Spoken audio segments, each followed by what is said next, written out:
Tess d'Urberville, partie 5, chapitre 19. En général, on trayait les vaches comme elles se présentaient, sans que le choix ou le caprice s'en mêlât. Mais quelques vaches montrent une préférence pour certaines mains et poussent parfois cette prédilection au point de ne vouloir rester tranquilles que pour leurs favoris et de renverser sans cérémonie d'une ruade le seau d'un étranger. Le laitier Crick avait pour règle de combattre ses exigences et ses aversions en les changeant constamment de main, car autrement il aurait été fort embarrassé toutes les fois que l'un des aides partait. La tendance naturelle des filles de laiterie était de ne pas suivre la règle du patron, le choix quotidien des 8 ou 10 mêmes vaches simplifiant beaucoup leur besogne. Tess, comme ses compagnes, découvrit bientôt celle qui préférait être maniée par elle et, ses doigts étant devenus délicats par suite de sa longue réclusion des 2 ou 3 dernières années, elle aurait été satisfaite de se trouver d'accord avec les bêtes. Sur les 105 vaches du troupeau, 8, Pudding, Caprice, Hautaine, Brume, Vieille mignonne, Jeune mignonne, Proprette et Bruyante, lui donnaient leur lait avec tant d'empressement qu'elle avait à peine besoin de les toucher, bien que leur pie fût plus dur que du bois. Mais, connaissant les désirs du fermier, elle s'efforça consciencieusement de prendre les animaux comme ils se trouvaient, sauf les trop difficiles dont elle ne pouvait encore venir à bout. Bientôt, elle découvrit que la place donnée aux vaches, en apparence par le hasard, correspondait curieusement à ses désirs, et elle finit par comprendre que leur disposition ne pouvait être fortuite. L'élève du fermier aidait à les rassembler depuis quelques jours et, à la 5e ou 6e fois, tandis qu'elle s'appuyait contre la vache, elle tourna vers lui un regard malicieux et interrogateur.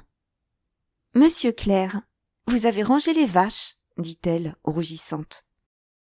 Et en même temps qu'elle l'accusait, malgré elle, un soupçon de sourire retroussait doucement sa lèvre supérieure et découvrait le bout des dents, la lèvre inférieure demeurant immobile et sévère. « Mais qu'importe, dit-il, vous resterez toujours ici pour les traire. »« Le croyez-vous ? Je l'espère tant, mais je ne le sais pas. » Ensuite elle s'en voulut beaucoup à la pensée que peut-être, ignorant ses graves raisons pour aimer cette retraite, il s'était mépris sur son intention. Elle avait parlé avec chaleur, comme si la présence du jeune homme était pour quelque chose dans ses désirs. À la tombée du jour, après avoir fini sa besogne, elle alla se promener seule dans le jardin pour se livrer encore au regret d'avoir montré qu'elle avait découvert son attention. C'était un de ces soirs d'été du mois de juin où l'atmosphère est si légère et en si délicat équilibre que les objets inanimés semblent doués de plusieurs sens. Rien ne distinguait le proche du lointain. En prêtant l'oreille, on se sentait voisin de toute chose enfermée dans les limites de l'horizon. Le silence absolu frappait comme un être réel plutôt que comme la négation du bruit. Il fut rompu soudain par la vibration de cordes sonores. Tess avait déjà perçu des sons dans la mansarde au-dessus de sa tête. Faibles, amortis, retenus dans leur prison, ils ne s'étaient jamais adressés à son cœur comme en ce moment, s'égarant dans l'air tranquille, franc et pur comme la nudité. En réalité, l'instrument et l'exécution étaient médiocres. Mais tout est relatif, et Tess, pareille à un oiseau fasciné, ne pouvait se décider à partir. Elle se rapprocha même du musicien, en restant derrière la haie pour qu'il ne pût deviner sa présence. La lisière du jardin où elle se trouvait, inculte depuis quelques années, était maintenant humide et luxuriante d'herbages juteux d'où s'élevaient au moindre contact des nuages de pollen. De mauvaises herbes vigoureuses et fleuries exhalaient des odeurs désagréables, et leurs teintes rouge, jaune et pourpre formaient une polychromie aussi éblouissante que celle des fleurs cultivées. Tess se glissait en tapinois comme un chat à travers ce fouillis, ramassant sur ses jupes les crachats de coucou, écrasant sous ses pieds les escargots, se salissant les mains de lait de chardon et de bave de limace, et frottant ses bras nus contre les taches gluantes sur les troncs des pommiers qui, blanches comme neige, laissaient pourtant des traces sanglantes sur sa peau. Elle s'avança ainsi tout près de Claire, sans qu'il la vît.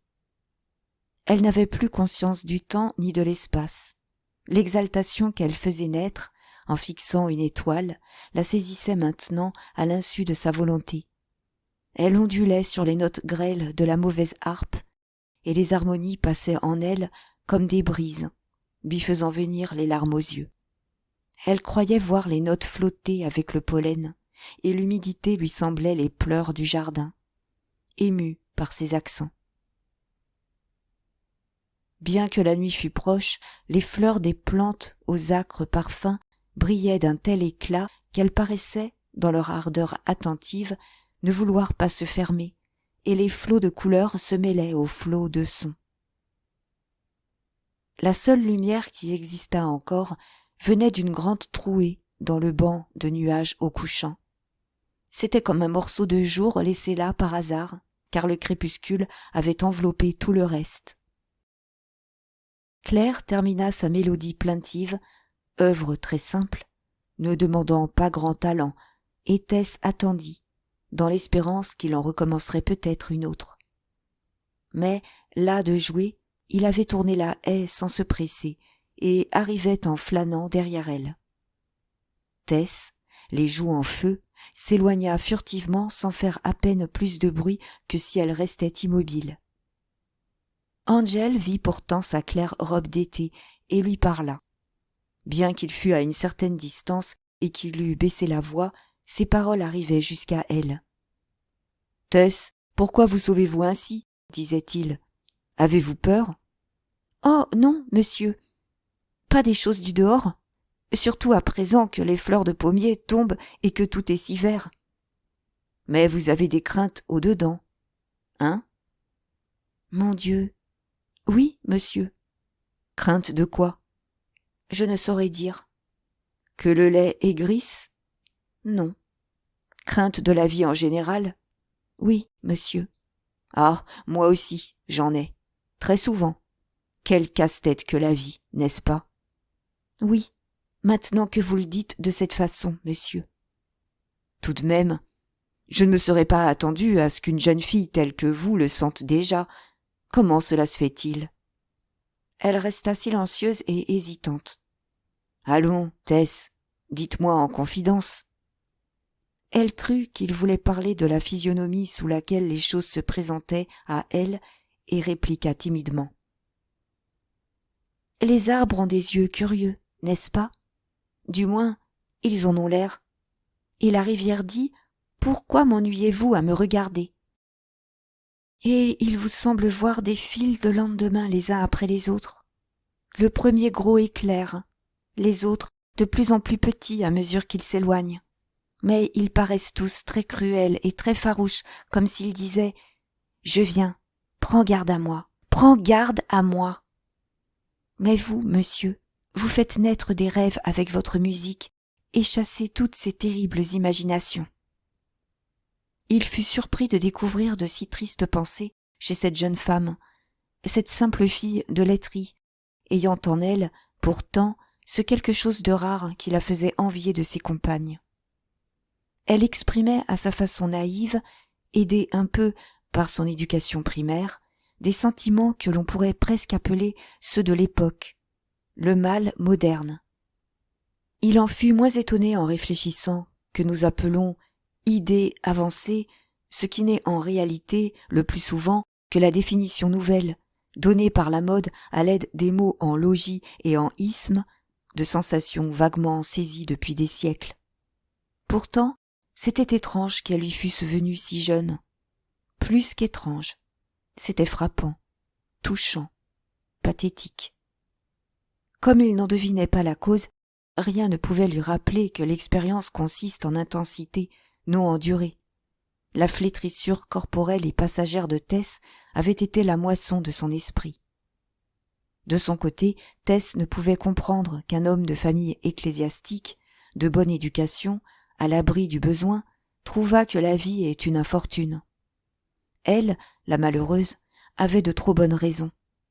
Mais comment cet homme, admirable et poétique, avait-il pu jamais descendre dans la vallée de l'humiliation et sentir avec Job ce qu'elle avait senti 2 ou 3 ans auparavant? Mon âme préfère la strangulation et la mort à la vie. Je l'ai en dégoût. Je ne voudrais pas vivre toujours. Sans doute, en ce moment, il s'était déclassé. Mais elle le savait, c'était comme Pierre le Grand dans le chantier de navire, pour étudier ce qu'il voulait apprendre. Il ne trayait pas les vaches parce qu'il était obligé de traire les vaches, mais parce qu'il désirait plus tard être fermier, propriétaire, agriculteur et éleveur de bestiaux riches et prospères. Il deviendrait une sorte d'Abraham australien ou américain, commandant en monarque ses troupeaux de moutons et ses troupeaux de vaches tachetées et bigarrées, ses domestiques et ses servantes. Parfois, néanmoins, elle trouvait inconcevable qu'un jeune homme vraiment studieux, réfléchi et musicien eût choisi de propos délibérés la profession de fermier et non celle de pasteur comme son père et ses frères. Ainsi, aucun d'eux n'ayant la clé de l'énigme de l'autre, leur révélation mutuelle les étonnait, et ils attendaient, dans l'espoir de mieux connaître leur caractère et leur humeur, sans chercher indiscrètement à pénétrer leur histoire. Chaque jour, chaque heure leur apportait à tous deux un nouvel aperçu de leur nature. Tess s'efforçait de refouler sa jeunesse, mais elle connaissait peu sa puissance de vitalité. D'abord, elle considéra Claire comme une intelligence, non comme un homme. Elle le comparait à elle, et chaque fois qu'elle découvrait l'abondance des lumières qu'il possédait et la distance qui séparait ses modestes facultés de la hauteur incommensurable de celle de Claire, elle en était toute déprimée et n'avait plus le cœur à faire aucun effort.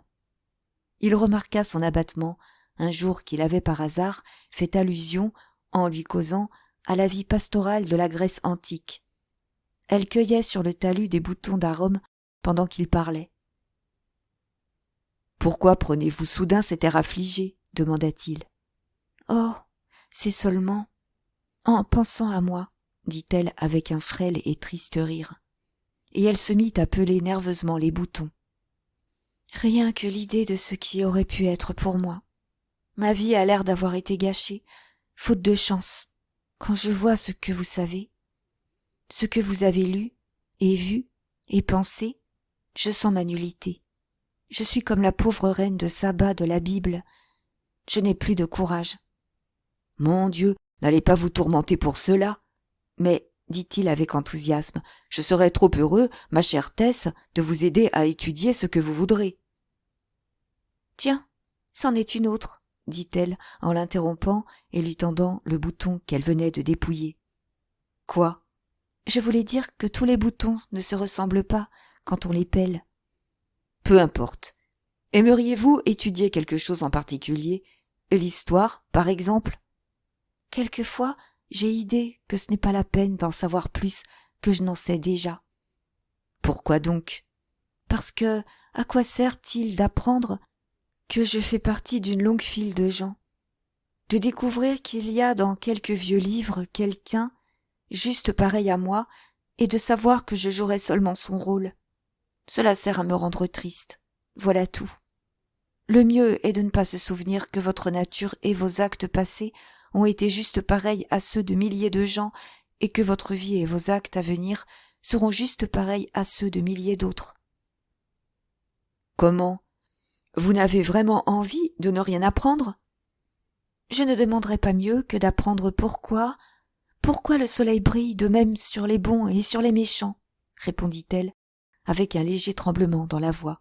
« Mais c'est ce que les livres ne me disent pas. »« Tess, fi donc, quelle amertume !» Il ne parlait ainsi, cela va sans dire, que par un sentiment de devoir tout conventionnel, car lui-même s'était adressé ces sortes de questions jadis. Et, à la vue de cette bouche et de ces lèvres naïves, il pensait que cet enfant de la terre devait répéter machinalement les réflexions d'autrui. Elle continuait à peler les boutons d'arôme, et Claire, après avoir un moment contemplé la courbe onduleuse des cils s'affaissant sur la joue délicate tandis qu'elle baissait les yeux, s'en alla tout hésitant. Quand il fut parti, Elle resta un instant pensive à peler le dernier bouton. Puis, s'éveillant de sa rêverie, elle le jeta par terre avec impatience, furieuse d'avoir été si niaise et sentant une chaleur nouvelle tout au fond de son cœur. Comme il devait la trouver stupide. Soudain, anxieuse de gagner sa bonne opinion, elle songea à ce qu'elle avait tâché d'oublier dernièrement. Tant les conséquences en avaient été désagréables. L'identité de sa famille, avec celle des chevaliers d'Orberville. Tout stérile que fut le titre, toute désastreuse qu'en eût été pour elle la découverte, peut-être monsieur Clair, un monsieur de bonne famille et qui étudiait l'histoire, la respecterait-il assez pour oublier son enfantillage à propos des boutons d'arôme, s'il apprenait que les gens d'albâtre et de marbre dans l'église de Kingsberg représentaient vraiment ses ancêtres directs, qu'elle n'était pas une d'Oberville, de contrebande, faite d'argent et d'ambition comme ceux de Tentridge, mais une vraie d'Orberville, jusqu'à la moelle. Avant de se risquer à faire cette révélation, Tess, incertaine, sonda le fermier pour savoir l'effet qui pourrait en résulter, en lui demandant si monsieur Clair avait un grand respect pour les vieilles familles du comté qui avaient perdu toutes leurs terres et tout leur argent. « Monsieur Clair ?» demanda énergiquement le fermier. « Il est bien le plus fieffé révolté qu'on ait jamais vu. Pas un brin comme le reste des siens. Il dit que les vieilles familles ont jeté tout leur feu autrefois et, maintenant, ça va de soi, il ne leur reste plus rien.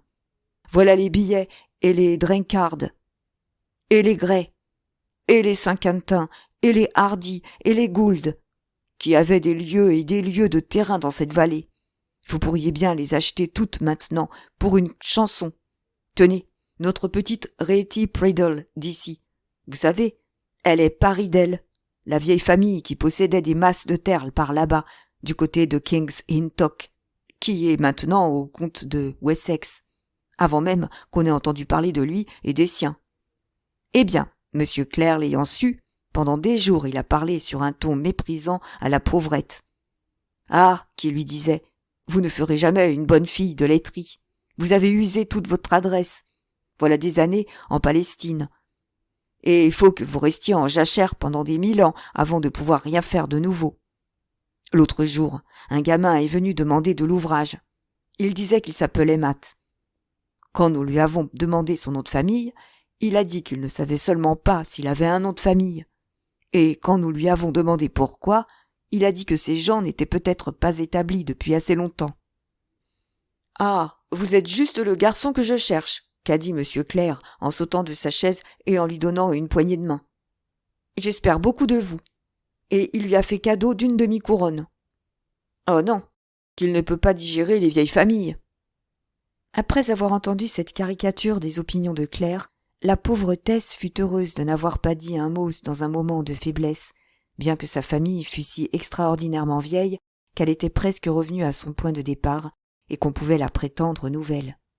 D'ailleurs, une autre fille de laiterie, paraît-il, la valait sous ce rapport. Elle garda le silence sur le caveau d'Orberville et le chevalier du conquérant dont elle portait le nom. Parce qu'elle avait pu ainsi entrevoir du caractère de Clair, elle soupçonnait que l'humilité de son origine supposée était peut-être en grande partie ce qui l'avait rendue intéressante aux yeux du jeune homme. Chapitre 20.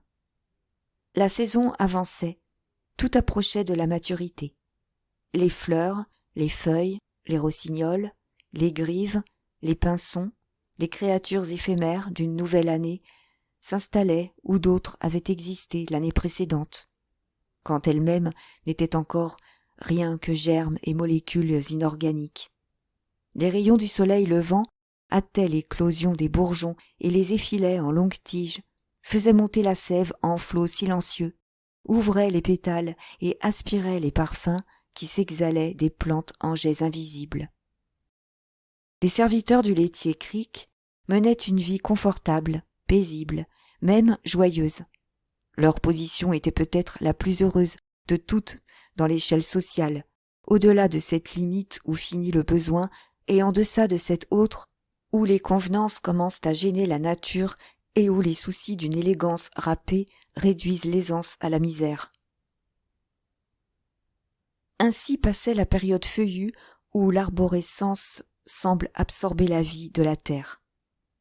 Tess et Claire s'étudiaient inconsciemment, toujours sur le bord de la passion, en apparence l'évitant. Mais ils étaient irrésistiblement emportés l'un vers l'autre, par une loi aussi fatale que celle qui rapproche deux cours d'eau dans la même vallée. De longtemps, Tess n'avait été aussi heureuse. Peut-être ne devait-elle jamais l'être à ce point. D'abord, elle était faite au physique et au moral pour ceux qui l'entouraient. Le jeune arbre, qui avait pris racine dans la couche empoisonnée où l'on avait semé, avait été transplanté dans une terre plus profonde.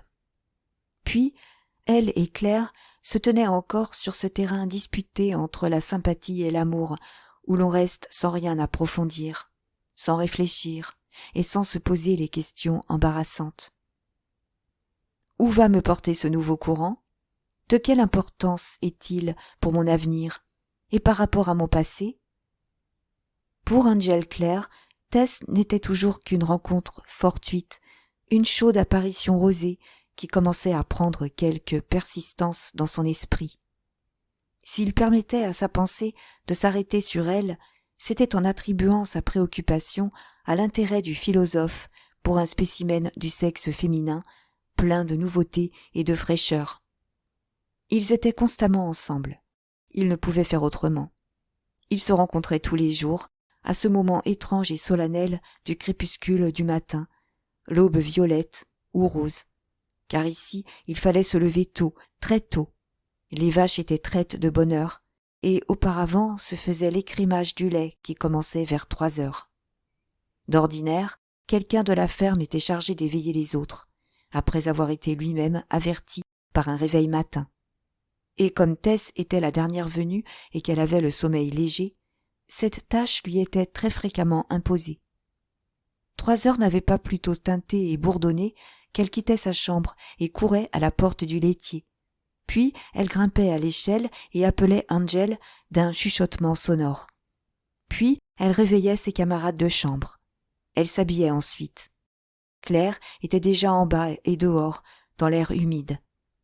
Les autres servantes et le fermier se tournaient d'habitude encore une fois sur l'oreiller et n'apparaissaient qu'un quart d'heure plus tard. Les demi-teintes grisâtres du point du jour ne sont pas celles de la chute du jour, bien que leur degré de nuance puisse être le même. Au crépuscule du matin, la lumière est active, les ténèbres passives. Au crépuscule du soir, ce sont les ténèbres qui deviennent actives et envahissantes, et la lumière est assoupie. Comme ils étaient si souvent, était-ce toujours par hasard, les 2 premiers levés dans la ferme, ils s'imaginaient être les premiers debout dans le monde entier. Au début de son séjour, Tess ne faisait pas l'écrémage, mais elle sortait aussitôt habillée et trouvait Angel qui, généralement, l'attendait. La lumière spectrale, aqueuse, à demi formée, qui régnait sur les vastes prairies, les pénétrait du sentiment de la solitude, comme s'ils étaient Adam et Ève. À cette phase trouble et première du jour, Tess paraissait aux yeux de Claire posséder une plus majestueuse dignité au physique et au moral, une sorte de puissance dominatrice. Peut-être parce qu'il savait qu'à cette heure presque surnaturelle, il était peu probable qu'une autre femme douée des mêmes charmes se promenât en plein air dans les limites de son horizon, voire dans toute l'Angleterre. Les jolies femmes sont d'ordinaire endormies à l'aube des jours d'été. Mais Tess était tout près, à sa portée. La pénombre confuse, étrange, lumineuse, dans laquelle ils s'avançaient ensemble vers l'endroit où reposaient les vaches, le faisait souvent penser à l'heure de la résurrection. Il ne s'imaginait guère que la Magdeleine pût être à ses côtés. Tandis que tout le paysage était plongé dans une tonalité neutre, le visage de sa compagne, qu'il ne quittait pas du regard, s'élevait au-dessus de la couche de brume et semblait revêtu de phosphorescence. Elle avait l'air d'une apparition, d'une âme libérée. En réalité, le visage de Tess recevait la froide lueur du jour venant du nord-est, et le visage de Claire avait à son insu le même aspect pour elle. C'était le moment où elle lui faisait l'impression la plus profonde. Elle n'était pas la fille de laiterie, mais l'essence idéale de la femme. Son sexe tout entier résumé en un type. Un peu par taquinerie, il l'appelait Artémis, Déméter et autres noms fantaisistes, qu'elle n'aimait pas parce qu'elle ne les comprenait pas. « Appelez-moi Tess », disait-elle, avec un regard de côté, et il le faisait. Puis la lumière grandissait, et ses traits n'étaient plus que ceux d'une femme. Au lieu d'une divinité qui pouvait octroyer le bonheur, restait un être qui l'implorait. À ces heures non humaines, il pouvait arriver tout près des oiseaux aquatiques. Les hérons sortaient des branches d'une plantation à côté du pré, avec un grand bruit effronté comme celui de portes ou de volets qui s'ouvrent, ou, s'ils étaient déjà là, maintenaient hardiment leur position sur l'eau et, tandis que le couple passait, ils l'observaient, tournant la tête en une rotation lente, horizontale, impassible, comme celle de pantins mécaniques. Les légers brouillards d'été flottaient sur les prés en lits floconneux, unis, à peine en apparence plus épais que des courtes pointes, et par fragments épars de peu détendus. Sur l'herbe grise et mouillée, on voyait les empreintes des vaches qui s'y étaient couchées pendant la nuit, îlots verts sombres d'herbage de la largeur de leur corps dans la mer de rosée. De chaque îlot partait une piste sinueuse, tracée par la vache en s'éloignant à l'aventure pour paître après s'être levée, et les jeunes gens la trouvaient au bout de ce sentier. Quand elle les reconnaissait, le souffle ronflant qu'elle lançait de ses naseaux faisait un petit brouillard plus intense au milieu du brouillard. Alors il ramenait les bestiaux à l'enclos ou restait à les traire sur place. Parfois les vapeurs d'été étaient plus générales et les prairies s'étendaient en blanche mer, hors de laquelle les arbres dispersés apparaissaient comme des récifs dangereux. Les oiseaux la traversaient pour pénétrer là-haut dans la lumière radieuse et se réchauffer en planant au soleil ou se poser sur les barres mouillées divisant le pré, qui brillait alors comme des baguettes de cristal. Le brouillard suspendait de minuscules diamants humides aux cils de Tess et mettait sur sa chevelure des gouttes pareilles aux semences de perles. Tout s'évaporait quand le jour devenait éclatant et vulgaire. Et Tess perdait aussi son étrange beauté éthérée. Ses dents, ses lèvres et ses yeux scintillaient aux rayons du soleil, et elle n'était plus que l'éblouissante fille de ferme qui avait à lutter contre les autres femmes de l'univers. À ce moment, ils entendaient la voix du laitier Crick qui morigénait les serviteurs du dehors pour être arrivés en retard, ou tensait vertement la vieille Deborah Fyander de ne s'être pas lavé les mains. « Pour l'amour de Dieu, fourre-toi vite tes mains sous la pompe, Deb. Ma parole, si les gens de Londres te connaissaient, toi et ta malpropreté, ils avaleraient leur lait et leur beurre encore plus menus qu'ils font déjà. Et c'est pas peu dire. » La besogne avançait, et vers la fin, Tess, Claire et les autres entendaient Madame Crick, dans la cuisine, tirer du mur la lourde table du déjeuner, invariable préliminaire de chaque repas. Le même horrible raclement accompagnait le voyage de retour, quand la table était desservie. Chapitre 21. La laiterie fut en grand émoi aussitôt après déjeuner. La baratte s'agitait comme d'habitude, mais le beurre ne se faisait pas. Toutes les fois que cela arrivait, la ferme était paralysée. Le lait clapotait dans le grand cylindre et le son attendu ne venait toujours point.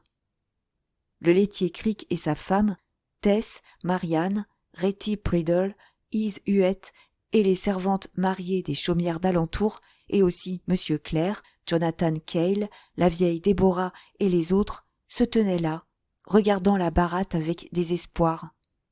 Dehors, le petit qui conduisait le cheval écarquillait des yeux ronds comme des lunes pour montrer qu'il comprenait la situation, et le cheval mélancolique lui-même semblait jeter par la fenêtre un regard interrogateur et désespéré à chacun des tours qu'il faisait. « Voilà des années que je suis allé chez le fils du sorcier Trundle d'Egdon. Des années, disait amèrement le fermier. Et il ne valait rien à côté de son père. Je l'ai déjà dit, pas une fois, mais 50 que je n'y crois pas, et j'y crois pas. Mais il faudra bien que j'aille le trouver, s'il est en vie. Oh oui, faudra que j'y aille, si ça continue. Monsieur Clair lui-même commençait à devenir tragique en voyant le désespoir du fermier. Le sorcier Fall, de l'autre côté de Casterbridge, lui qu'on appelait le Grand Haut, était un homme qui en savait long. Quand j'étais petit, disait Jonathan Cale. Mais il est pourri comme de l'amadou à l'heure qu'il est. Mon grand-père allait au sorcier Minturn d'Oldscombe, et c'était un habile homme. À ce que disait grand-père, continuait M. Crick. Mais il y en a plus comme ça par le temps qui court. Madame Crick s'écartait moins de la question. Peut-être qu'il y a quelqu'un d'amoureux dans la maison, dit-elle. J'ai entendu dire, dans mon jeune temps, que c'était la cause. Mais oui, Crick, cette fille que nous avions, voilà des années. Vous vous rappelez? Et comme le beurre ne voulait pas venir. Oh oui, oui. Mais ça n'avait rien à faire avec l'amour. Je me rappelle bien. C'était l'avarie, faite à la baratte. Il se tourna vers Claire. Jack Dollop, monsieur, un sacré coureur que nous avons eu ici, autrefois, comme domestique, avait conté Fleurette à une jeune femme de Mellstock, et l'avait trompée, comme il en avait trompé bien d'autres. Mais il avait affaire cette fois-ci à un autre genre de femme, et qui n'était pas la demoiselle. Voilà qu'un jeudi saint, on était ici comme on est maintenant, sauf qu'on n'était pas en train de faire le beurre. Nous apercevons la mère de la jeune fille arrivant avec un grand parapluie à un manche de cuivre qu'elle tenait à la main et qu'aurait tombé un bœuf. Et elle disait « Jack Dollop travaille-t-il ici ?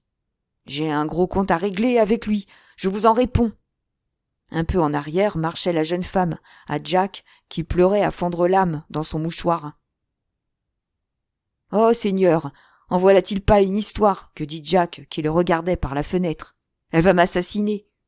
Où que je vas me fourrer? Où donc? Ne lui dites pas que je suis ici. » Et là-dessus, le voilà qui grimpe des pieds et des mains dans la baratte et s'enferme dedans, juste comme la mère de la jeune femme se précipitait dans la laiterie. « Le gredin, où est-il ?» qu'elle disait. « Je lui arracherai les yeux. Que je l'attrape seulement. » Et elle cherchait partout, en l'arrangeant de la belle façon, pendant que Jack étouffait dans la baratte et que la pauvre jeune femme, que je devrais dire, debout à la porte, pleurait toutes les larmes de son corps. Je n'oublierai jamais ça. Il y avait de quoi toucher une pierre. Mais impossible de le trouver nulle part. Le fermier s'arrêta et les auditeurs firent quelques commentaires. Les histoires du laitier Crick paraissaient finies souvent quand elles ne l'étaient pas, et les étrangers se laissaient entraîner à des interjections finales trop prématurées, mais les vieux amis savaient à quoi s'en tenir. Le narrateur reprit. « Eh bien donc, j'ai jamais pu savoir comment la vieille a eu l'esprit de le deviner, mais elle a découvert qu'il était dans la baratte. Sans dire un mot, elle empoigne la manivelle. On la faisait marcher à la main à cette époque-là, et elle tourne, et voilà mon Jack qui se met à battre dedans, de tous les côtés. Ah, bon Dieu, arrêtez la baratte, laissez-moi partir, qu'il dit en sortant vite la tête. Je vas être mis en bouillie. C'était un vrai poltron au fond du cœur, comme la plupart de ces hommes-là. Pas avant que vous répariez le tort fait à sa confiante innocence, que dit la vieille. Arrêtez la baratte, vieille sorcière, qui se met à crier. Ah, vous m'appelez vieille sorcière, quand voilà 5 mois que vous devriez m'appeler belle-mère. Et la baratte marche de plus en plus belle, et les os de Jack résonnent toujours. Bref, comme personne de nous n'osait intervenir, à la fin des fins, il promit de tout arranger. Oui, je tiendrai parole, qu'il dit. Et ça finit comme ça pour l'instant. Tandis que les auditeurs souriaient en faisant leurs commentaires, ils entendirent derrière eux un mouvement rapide et, se retournant, virent Tess toute pâle qui se dirigeait vers la porte. « Comme il fait chaud aujourd'hui, » dit-elle d'une voix presque indistincte. Il faisait chaud, et aucun d'eux ne pensa à trouver de rapport entre son départ et les réminiscences du fermier. Celui-ci s'avança et lui ouvrit la porte en disant d'un ton de raillerie indulgente. « Comment, fillette ?» Il lui donnait souvent, avec une inconsciente ironie, ce petit nom d'amitié. « La plus jolie de ma ferme. Faut pas être fourbu au premier souffle d'été, ou vous nous manquerez joliment à la canicule, n'est-ce pas, monsieur Clerc? Je me sentais mal, et je crois que je serais mieux en plein air, dit-elle machinalement, et elle disparut dehors. Heureusement pour elle, le lait dans la baratte changea son clapotis en flic-flac décidé. « Ça vient !» s'écria madame Crick, et l'attention générale fut ainsi détournée de Tess. La jolie malade se remit bientôt en apparence, mais elle resta très abattue tout l'après-midi. Quand on eut fini de traire, le soir, elle ne se soucia pas de rester avec les autres et sortit, allant à l'aventure. Elle était misérable. Oh, si misérable, à la pensée que l'histoire du fermier avait paru plutôt plaisante à ses compagnons. Aucun d'eux, elle exceptée, ne semblait en voir la tristesse. Certainement, aucun ne savait combien elle en avait été touchée au point le plus sensible. En ce moment, pour elle, le soleil du soir était plein de laideur, pareil à une grande blessure enflammée dans le ciel. La voix fêlée d'un ortolan solitaire des marais, caché dans les buissons au bord de l'eau, l'accueillait d'un ton triste et machinal, comme celui d'un ami passé dont l'amitié se serait usée. Par ces longs jours de juin, les filles de ferme, ainsi que presque tous les autres habitants de la laiterie, allaient se mettre au lit au soleil couchant, ou même plus tôt, puisque la besogne du matin se faisait de si bonne heure et qu'elle était si pénible, les seaux étant à présent pleins de lait. D'habitude, Tess les suivait en haut. Cette fois, pourtant, elle monta la première dans leur chambre commune, et elle avait déjà sommeillé quand les autres rentrèrent. Elle les vit se déshabiller à la lueur orangée du soleil évanoui qui colorait leurs silhouettes. Elle s'assoupit encore, mais fut réveillée par leur voix et tourna doucement les yeux vers elle. Aucune de ses trois compagnes de chambre n'était couchée. Elles se tenaient en robe de nuit, pieds nus, groupées à la fenêtre, les derniers rayons rouges venus de l'Occident donnant un chaud reflet à leur cou, à leur visage et aux murs qui les entouraient. Toutes observaient quelqu'un dans le jardin avec un profond intérêt, leurs trois figures rapprochées, l'une ronde et réjouie, une autre pâle aux cheveux bruns, l'autre le teint blanc et les tresses rousses. « Ne poussez pas, vous pouvez aussi bien voir que moi, dit Retty, la plus jeune aux cheveux roux, sans détourner les yeux de la fenêtre. « Cela ne te sert pas plus qu'à moi d'être amoureuse de lui, Retty Priddle, dit malicieusement Marianne, l'aînée à la figure joviale. Il pense à d'autres joues que les tiennes. Retty Priddle regardait toujours, et les autres, de nouveau, regardèrent. « Ah, le voilà encore !» s'écria Is Huette, la fille pâle à la chevelure brune et humide et aux lèvres bien découpées. « Tu n'as rien à dire, Is, répondit Retty. « Je t'ai vu embrasser son ombre. »« Qu'est-ce que tu as vu ?» demanda Marianne. « Eh bien, il se tenait penché sur le baquet au petit lait, en train de laisser sortir le petit lait, et l'ombre de sa figure est venue sur le mur par derrière, tout auprès d'Ise, qui remplissait une cuve. Elle a mis sa bouche sur le mur et a embrassé l'ombre de sa bouche à lui. Je l'ai bien vu, si lui ne l'a pas vu. »« Oh, Is Huette !» fit Marianne. Une tache rosée parut sur les joues d'Is Huette. « Eh bien, y a pas de mal, » déclara-t-elle avec un sang-froid forcé. « Et si je suis amoureuse de lui, Retty l'est aussi. Et toi aussi, Marianne, si tu en viens là. » La figure rebondie de Marianne ne pouvait devenir plus vermeille qu'elle ne l'était d'habitude. « Moi ?» dit-elle. « Quelle histoire ! Ah, le voilà encore. Chers yeux, chère figure, cher monsieur Clerc. Là, tu l'avoues. Eh bien, toi aussi. Nous toutes, dit Marianne, avec la sèche franchise qui vient d'une indifférence complète à l'opinion. C'est absurde de soutenir autre chose entre nous, mais nous n'avons pas besoin de l'avouer aux autres. Je l'épouserai demain. Moi aussi, et plus que cela, murmura Is Huette.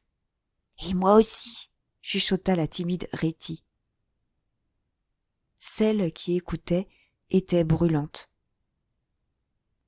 Nous ne pouvons pas toutes l'épouser, dit Is. Aucune de nous ne l'épousera, ce qui est pis, dit l'aînée. Le voilà encore. Toutes trois lui envoyèrent un baiser silencieux. Pourquoi? Demanda vivement Retty. Parce qu'il préfère Tess Durbeyfield, dit Marianne, baissant la voix. Je l'ai observé tous les jours, et voilà ce que j'ai deviné. Suivit un moment pensif.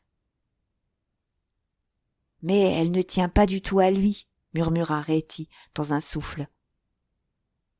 Dame, je crois que si, parfois. Mais comme tout ça est bête, fit Is Huette avec impatience. Naturellement, il n'épousera aucune de nous, ni Tess non plus. Le fils d'un monsieur et qui sera un de ces jours un gros fermier propriétaire de l'autre côté de l'eau. Plus probable qu'il nous demandera d'aller avec lui comme domestique, à temps par an. L'une d'elles soupira et l'autre soupira, et la grasse personne de Marianne soupira plus fort que toutes. Quelqu'un couché tout près soupira également.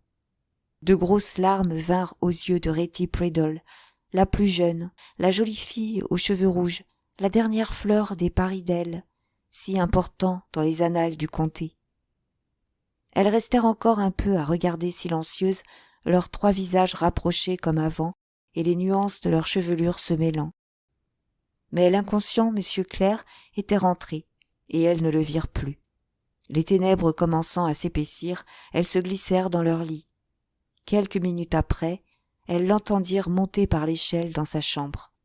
Marianne ronfla bientôt, mais Is ne tomba dans l'oubli que longtemps après. Retty s'endormit à force de pleurer. Tess, à la passion plus profonde, n'était pas encore près de s'endormir. Cette conversation était une autre de ces pilules amères qu'elle avait dû avaler ce jour-là. C'est à peine si, dans son cœur, s'éleva le moindre sentiment de jalousie. Elle savait qu'elle avait la préférence. Mieux faite, mieux élevée, et plus jeune qu'elles toutes à l'exception de Retty, elle se rendait compte qu'elle réussirait bien vite à lutter victorieusement dans le cœur d'Angel Clare contre ses candides amies. Mais le devrait-elle? C'était la grave question. Sans doute pouvait-elle à peine avoir l'ombre d'une chance sérieuse. Mais il y avait, pour l'une ou pour l'autre, une chance de lui inspirer un caprice passager et de jouir du plaisir de ses attentions pendant son séjour. Des attachements aussi disproportionnés avaient conduit au mariage, et elle avait entendu dire à Madame Crick que M. Clair, un jour, avait demandé en riant à quoi lui servirait d'épouser une belle dame quand il aurait dans les colonies 10 000 arpents de pâturage à cultiver, des bestiaux à élever et du blé à moissonner. Une fille de la campagne serait la seule femme qui lui conviendrait. Mais que M. Clair ait ou non parlé sérieusement, elle, qui ne pourrait jamais en conscience permettre à un homme de l'épouser et qui avait religieusement pris la résolution de ne pas se laisser tenter, pourquoi détournerait-elle des autres femmes l'attention de M. Clair, pour la brève félicité de se chauffer au soleil de ses regards, pendant qu'il resterait à Talbot Hayes? Chapitre 22. On descendit en bâillant le lendemain matin, mais les vaches furent traites et le lait écrimé comme d'habitude, et l'on rentra pour déjeuner. Le laitier Crick arpentait la maison en frappant du pied. Un client lui avait écrit pour se plaindre que le beurre avait un arrière-goût. « Eh, pardieu, sûr qu'il en a un !» disait le fermier, dont la main gauche tenait une spatule de bois sur laquelle était collé un morceau de beurre. « Là, goûtez vous-même !» Plusieurs se réunirent autour de lui, et M. Clair goûta, Tess goûta, les deux servantes aussi, un ou deux hommes et, en dernier lieu, Madame Crick, arrivant de la salle où le déjeuner attendait. Il y avait certainement un arrière-goût. Le fermier, qui s'était enfoncé dans la méditation pour chercher quelle herbe pernicieuse en était la cause, s'écria soudain. « C'est de l'ail ! Et je croyais qu'il n'en restait plus un brin dans ce pré. » Alors tous les anciens se rappelèrent qu'un certain pré sec, où ils avaient ces derniers jours laissé pénétrer quelques vaches, avait autrefois gâté le beurre de même façon.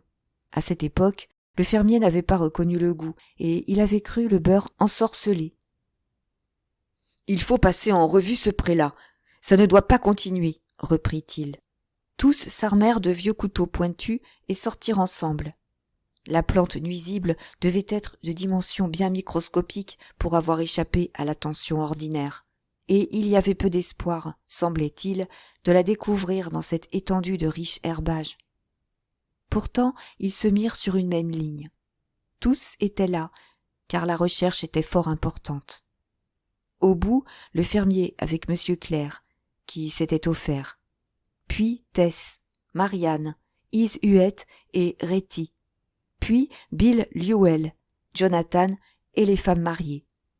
Bec Nibbs avec sa chevelure noire et laineuse et ses yeux toujours en mouvement, et Frances, blonde comme le lin, que les exhalaisons des prés en hiver avaient rendue poitrinaire.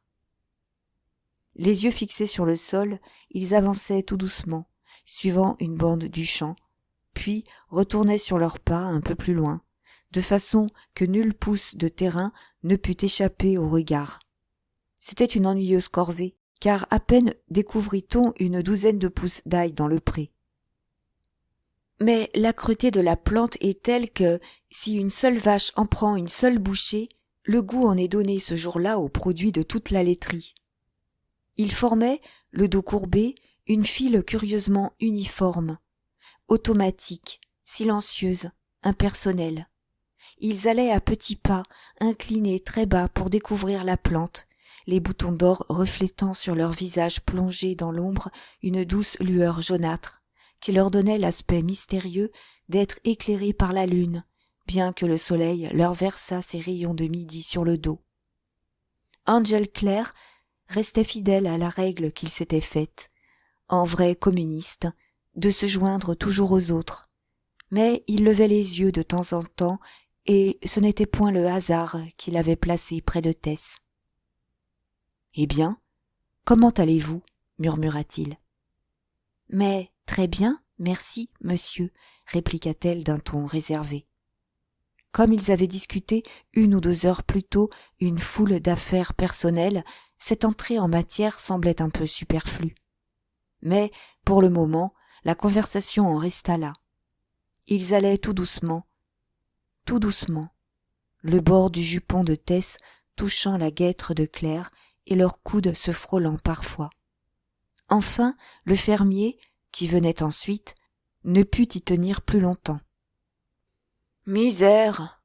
J'en ai le dos en capilotade d'être courbé en 2 !» s'écria-t-il, et il se redressa avec lenteur, paraissant à la torture. « Et vous, fillette Tess, vous n'étiez pas bien l'autre jour. Voilà qui va vous faire joliment mal à la tête. Laissez-moi ça si vous vous sentez faiblotte, les autres finiront. » Le fermier Crick partit, et Tess resta un peu en arrière. M. Clair sortit aussi du rang, et se mit à faire pour son compte la chasse à la mauvaise herbe. Quand elle découvrit qu'il était près d'elle, la tension d'esprit où elle vivait depuis la conversation de la nuit précédente la fit parler la première. « N'est-ce pas qu'elles sont jolies ?» dit-elle. « Qui ?»« Is Huet et Retty. » Tess avait décidé que l'une ou l'autre de ces 2 jeunes filles ferait une bonne fermière et que son devoir était de chanter leurs louanges et d'obscurcir ses misérables charmes. « Jolies ? Mon Dieu, oui, ce sont de jolies filles, très fraîches, je l'ai souvent trouvée. »« Pauvre mignonne, les jolies figures ne durent pas longtemps. »« Oh non, malheureusement. »« Ce sont d'excellentes filles de laiterie. »« Oui, mais pas meilleures que vous. »« Elles savent écrimer mieux que moi. »« Vraiment ?» Claire restait à les observer, non sans qu'elles s'en aperçussent. « Elle rougit, » continua Tess héroïquement.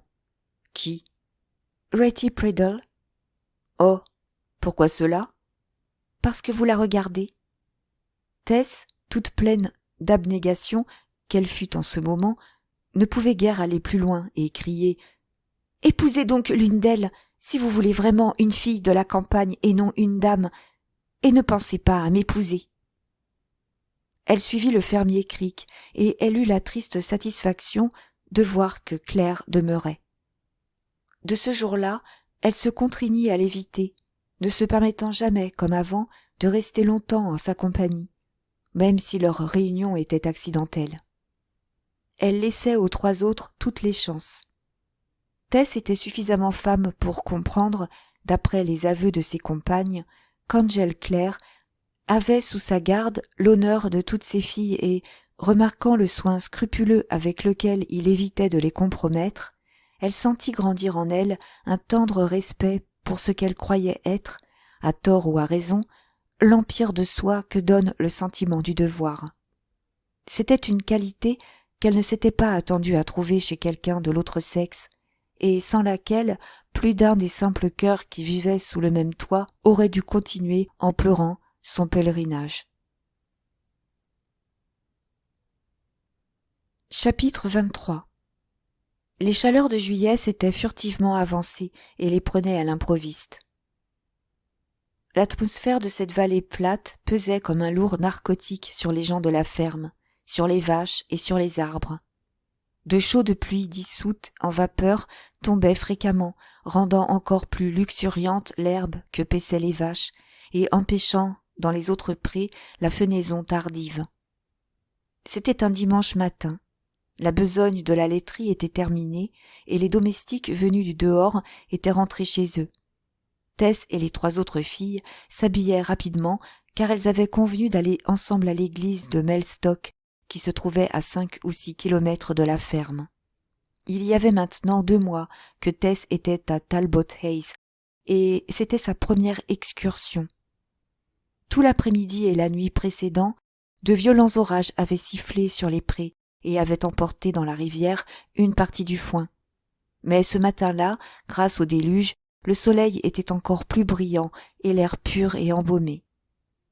Le chemin tortueux qui conduisait de leur commune à Mellstock suivait les terres basses sur une partie de son parcours, et, quand les jeunes filles arrivèrent dans le creux le plus profond, elles découvrirent que la pluie avait inondé le sentier aussi haut que la cheville sur un espace d'environ 50 mètres. L'obstacle n'aurait pas été sérieux un jour de semaine. Avec leurs socques et leurs souliers, elles auraient pataugé au travers avec une parfaite indifférence. Mais ce jour de vanité, ce jour du soleil, où la chair s'en allait coqueter avec la chair sous le prétexte hypocrite de s'occuper des choses spirituelles, où elles profitaient de l'occasion pour porter leurs bas blancs et leurs chaussures minces et leurs robes roses, blanches et mauves, sur lesquelles la moindre tache de boue se voyait, la mare était un fâcheux empêchement. Elle pouvait entendre la cloche de l'église appelant à l'office, à moins de 2 kilomètres de là. Qui se serait attendu à cette crue de rivière en été, disait Marianne. Du haut du talus où elles avaient grimpé et où elles cherchaient un point d'appui précaire, dans l'espoir de côtoyer lentement la pente jusqu'au bout de la mare. Nous ne pourrons jamais y arriver à moins de marcher droit dedans ou de faire le tour par Stonebridge, et cela nous ferait arriver tellement en retard, dit Retty, s'arrêtant désespérée. Et moi, j'ai si chaud, et je deviens si rouge quand j'entre à l'église en retard et que tous les gens tournent la tête pour me regarder, dit Marianne. Que c'est juste si je suis rafraîchie au « qu'il plaise à Dieu ». Tandis qu'elles restaient cramponnées au talus, elles entendirent un clapotis derrière le coude de la route et Angel Clare apparut, s'avançant vers elles et suivant le sentier dans l'eau. 4 cœurs se mirent à battre ensemble avec violence. Il n'était guère possible à un fils de pasteur rigide d'avoir l'air aussi peu dominical. Il avait ses vêtements de ferme, de hautes bottes pour marcher dans l'eau, une feuille de chou dans son chapeau pour se tenir frais à la tête et une tige de chardon à la main pour achever le tableau. « Il ne va pas à l'église ?» dit Marianne. « Non, c'est dommage » murmura Tess.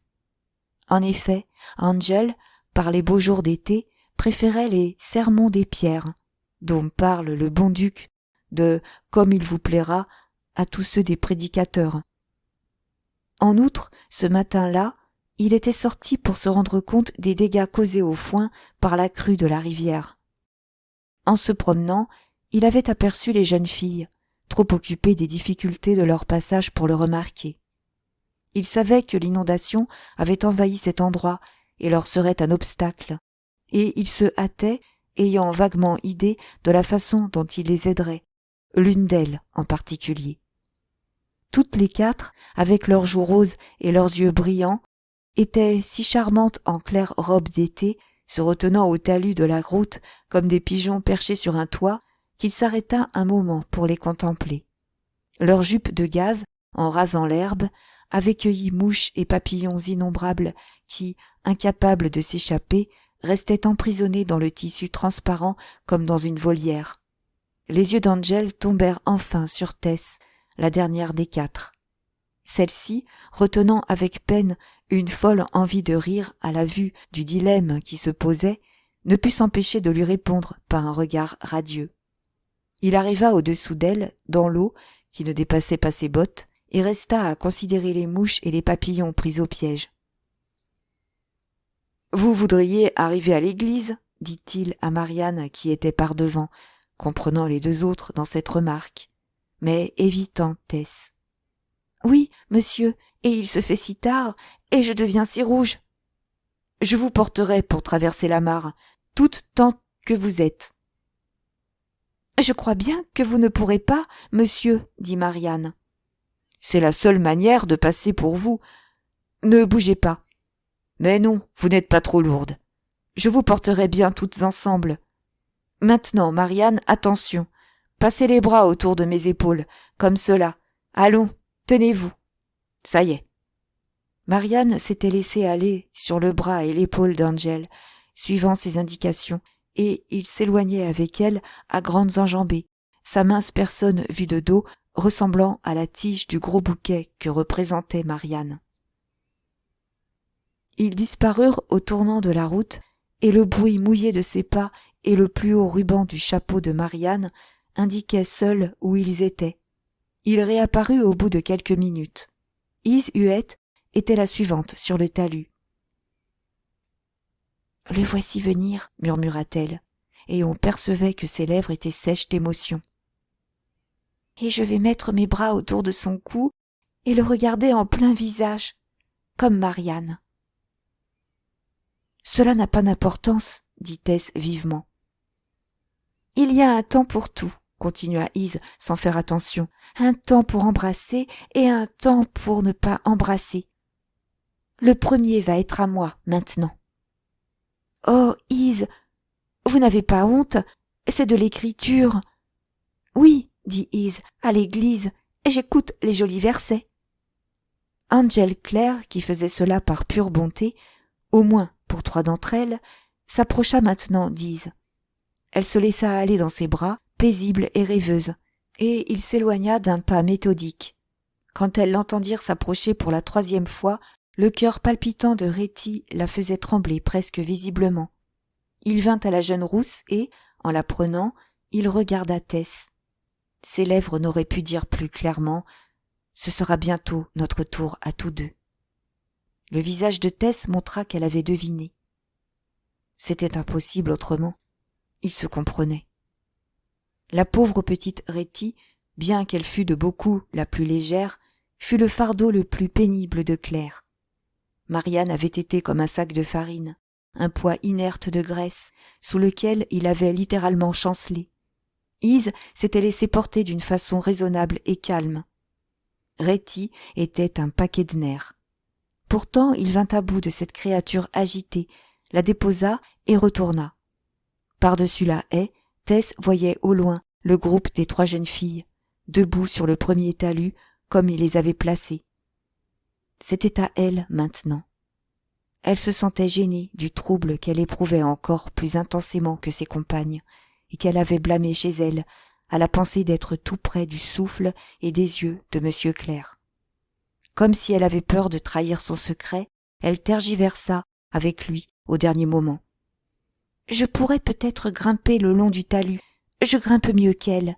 Vous devez être si fatigué, Monsieur Clair. »« Non, non, Tess, » fit-il vivement, et avant qu'elle s'en fût rendue compte, elle était assise dans ses bras et appuyée sur son épaule. « 3 liasses pour gagner une Rachel, » murmura-t-il. « Ce sont de meilleures femmes que moi, » répliqua-t-elle, fidèle à sa résolution magnanime. « Pas pour moi, » dit Angel. Il la sentit devenir brûlante, et ils firent en silence quelques pas. « J'espère que je ne suis pas trop lourde, » dit-elle timidement. « Oh non, si vous souleviez Marianne, quel plomb! Vous êtes comme une vague onduleuse échauffée par le soleil, et tout ce duvet de mousseline qui vous entoure est l'écume. » « C'est très joli, si je vous parais ainsi. » « Savez-vous que j'ai subi les 3/4 de cette peine rien que pour le dernier quart ? » ?»« Non. » »« Je ne m'attendais pas aujourd'hui à un tel événement. »« Ni moi. L'eau est montée si soudainement. » Elle ne songeait certes pas qu'il faisait allusion à la crue de la rivière. Sa respiration la démentait.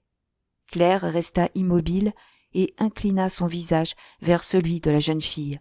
« Oh, Tessie !» s'écria-t-il.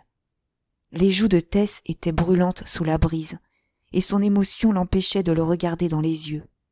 Alors Angel se rappela qu'il abusait de la situation, et il se retint. Aucune parole décisive n'était encore sortie de leurs lèvres. Mieux valait s'en tenir là pour le moment. Il marcha lentement pour que le reste de la distance fût le plus long possible. Mais ils arrivèrent enfin au tournant où ils étaient en vue des 3 autres. Une fois sur la terre ferme, il la déposa. Les amis les regardaient tous les deux avec des yeux ronds et pensifs, et Tess voyait bien qu'elles avaient parlé d'elle. Il leur dit adieu à la hâte et revint en pataugeant le long de la route submergée. Toutes les 4 se remirent en marche comme auparavant, et Marianne rompit enfin le silence en disant « Non, vrai, nous n'avons pas un brin de chance contre elle. » Elle regardait Tess d'un air morne. « Que veux-tu dire ?» demanda Tess. « C'est toi qui l'aimes le mieux, tout ce qu'il y a de mieux. Nous avons pu le voir quand il t'a porté. Il t'aurait bien embrassé si tu l'avais encouragé un tant soit peu. »« Mais non, dit-elle. La gaieté avec laquelle elle s'était embarquée avait disparu. Cependant, elle n'avait pas d'inimitié ni de rancune. C'étaient de jeunes âmes généreuses, élevées dans ces coins perdus des campagnes où le sentiment fataliste est très fort. Elle n'en voulait pas à Tess. Si elle les supplantait, c'est que cela devait être. Tess souffrait jusqu'au fond de l'âme. Elle ne pouvait dissimuler qu'elle aimait Claire, peut-être avec d'autant plus de passion que les autres, elle le savait, se mouraient d'amour pour lui. Le sentiment est contagieux, surtout parmi les femmes. Et pourtant, ce cœur affamé prenait compassion de ses amis. L'honnête nature de Tess avait lutté, mais trop faiblement, et tel était le résultat fatal. « Jamais je ne me mettrai entre lui et aucune de vous, » déclara-t-elle à Retty, cette nuit-là, dans la chambre à coucher, et ses larmes coulaient. « Chérie, je ne puis empêcher ce qui arrive. Je ne crois pas qu'il pense le moins du monde à se marier, mais même s'il me demandait, je le refuserais, comme je refuserais tout homme. »« Oh, pourquoi ?» fit Retty, étonnée. « C'est impossible. Mais je vais être franche. Même en me mettant de côté, je ne pense pas qu'il choisisse aucune de vous. Je ne m'y suis jamais attendue, je n'y ai jamais pensé, gémit Retty. Mais, oh, je voudrais être morte. » La pauvre enfant, déchirée par un sentiment qu'elle comprenait à peine, se tourna vers les 2 autres filles qui venaient de monter. « Faut redevenir amie avec elle, leur dit-elle. Elle ne croit pas qu'ils la choisissent plus que nous. » Alors, leur réserve se dissipa et elles furent pleines de chaleur et de confiance. « Il me semble maintenant que tout m'est égal, » dit Marianne, qui était au dernier degré de l'abattement. « J'allais épouser un laitier de Stickleford qui m'a demandé à 2 reprises. Mais, ma foi, j'aimerais mieux me faire périr que d'être sa femme maintenant. »« Pourquoi que tu ne dis rien, Ise ?»« Ce sera pour me confesser, alors, » murmura Ise. « Aujourd'hui, j'étais sûre qu'il allait m'embrasser pendant qu'il me tenait. Je suis restée sans bouger contre sa poitrine, espérant toujours, et je ne faisais pas un mouvement. Mais il ne m'a pas embrassée. J'ai pas envie de rester plus longtemps ici. Je vais retourner à la maison. » La passion sans espoir des jeunes filles semblait faire palpiter l'atmosphère de la pièce. Elles se tordaient fiévreusement sous le poids accablant d'une émotion qui leur était imposée par la loi de la cruelle nature, d'une émotion qu'elles n'avaient ni attendue ni désirée. L'incident de ce jour avait avivé la flamme qui leur consumait le cœur, et la torture était presque au-dessus de leurs forces. La passion effaçait leurs différences individuelles, et chacune n'était plus qu'une partie du même organisme féminin. S'il y avait tant de franchise entre elles et si peu de jalousie, c'est qu'elles n'avaient pas d'espoir. Chacune avait trop de bon sens pour s'abuser de vaines imaginations, ou pour nier son amour, ou pour se donner de grands airs afin d'éclipser les autres. La conscience absolue qu'elles avaient de la futilité de leurs rêves au point de vue social, l'absence de cause précise à cet amour et l'absence d'avenir, le manque de tout ce qui aurait pu justifier son existence aux yeux du monde, bien qu'il ne lui manquât rien aux yeux de la nature, le seul fait qu'elles aimaient, les ravissant dans une extase de joie à en mourir, de tout cela elles recevaient une résignation, une dignité que l'espérance positive et vulgaire de se faire épouser par Claire aurait détruite. Elles s'agitaient et se retournaient dans leur petit lit, écoutant les gouttes monotones qui tombaient en bas des pressoirs à fromage. « Es-tu éveillée, Tess ?» murmura l'une d'elles, 1 heure plus tard. C'était la voix d'Ise Huette. Tess répondit affirmativement. Alors Réti et Marianne rejetèrent leurs couvertures et soupirèrent. « Nous aussi. »« Je me demande comment elle est, la dame qu'on dit que sa famille a envie pour lui. »« Je me le demande, » dit Ise. « Une dame qu'on a envie pour lui ?» murmura Tess, qui sursauta, haletante. « Je n'en ai jamais entendu parler. »« Oh, oui, on raconte ça tout bas. Une jeune demoiselle de son rang, choisie par sa famille, la fille d'un docteur en théologie qui habite près d'Eminster, la paroisse du père Clare. On dit qu'il se soucie pas beaucoup d'elle, mais pour sûr qu'il l'épousera. » Ce qu'elles en savaient était bien peu de chose. Pourtant ce fut suffisant pour bâtir des rêves misérables et douloureux, dans l'ombre de la nuit. Elles se représentèrent dans tous les détails comment on amènerait Angel à consentir, les préparatifs de la noce, le bonheur de la mariée, sa robe et son voile, son heureux foyer, quand l'oubli les aurait enveloppés, pour lui du moins. Elles parlèrent ainsi, souffrirent et pleurèrent jusqu'à ce que le sommeil eût apaisé leur chagrin.